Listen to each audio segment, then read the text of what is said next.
Oh man, yo, what's the deal? Man, it's your boy Tag from Pro Wrestling Tag. You know what I'm saying? As of this recording, it is 10:16 p.m. You know what I mean? December 2nd, 2024. And man, what a fucking Raw tonight, yo. Yo, story. You know what I mean? Like, and this is the problem with AEW. They do not know a lick about telling stories. They don't. They truly, honestly don't. Because, man, what we got on Raw tonight was crazy. And listen, I was not expecting the double turn from the New Day. That was fucking brilliant. I legit thought that it was going to be Woods turning on both Biggie and Kofi. But, you know, Kofi and Woods are now heels, and they turned on Biggie. That was fucking brilliant. That was very brilliant. Like they basically threw everything in the face of Biggie. You know what I'm saying? Yo, and this is how you know he's coming back. You know what I'm saying? This is clearly how you know he's coming back. But the thing is, who does he come with? That's the question.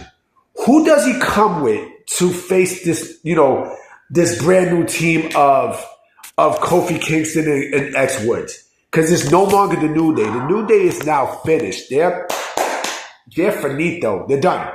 They're basically done. You know what I mean? And then you got Drew McIntyre back. Oh, man, Raw's going to be cooking more than Benny Hanna's, boy. I'll go even further. Raw's going to be cooking more than Buffalo Wild Wings and Applebee's. You know what I'm saying? Man, do I miss Buffalo Wild Wings and Applebee's, yo. Man, I might go back there before Christmas. You know what I mean? Because I love going over there. The one downtown Brooklyn. You know what I mean? Well, actually, there's two Applebee's downtown Brooklyn. There's the one right there by Fulton Street, and then there's the one right there in Atlantic Mall. You know what I mean?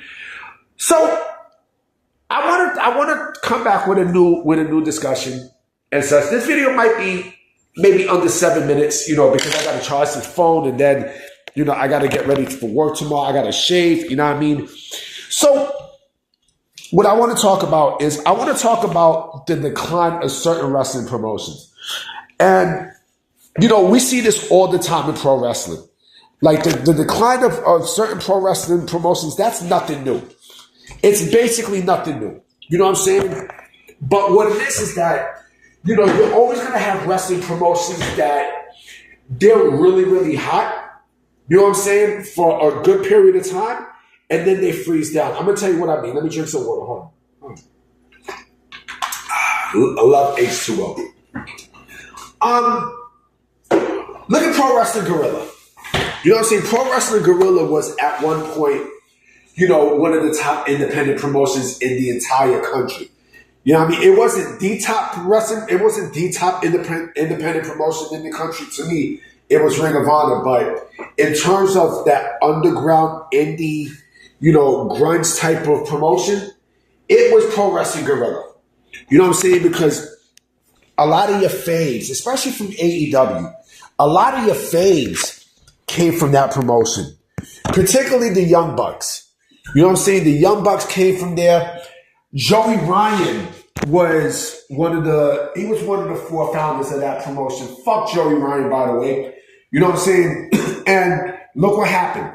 You know what I mean? Look exactly what happened to Pro Wrestling Guerrilla. Once they moved from where they're at in California, in Reseda, you know, then the spirit just died. You know what I mean? The spirit died. So, like I said, a lot of people came from there. A lot of people wrestled there. Kenny Omega, AJ Styles. I think AJ Styles wrestled there. I think Adam Cole. A lot. You know what I'm saying? And, you know, and that's another, you know what? That's another topic I might come with. You know, independent promotions don't create homegrown stars, which is true. But here's the thing, right? That's just a perfect example, right? You're always going to have promotions that, you know, that have a decline. Always. Because there's always those one or two promotions that are hot, and then they just cool the fuck down completely. I mean, completely. You know what I'm saying? Look at GCW. You know what I mean? Remember, GCW was at one time, after AEW was created, a real hot commodity. You know what I'm saying? Look what happened. Look at promotions like Smash, Beyond Wrestling, Lucha Underground. You're always going to have the decline of certain promotions.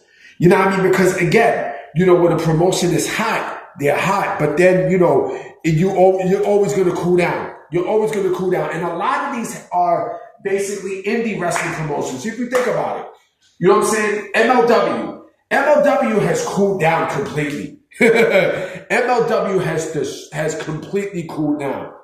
Legitimately cooled down. You know what I'm saying?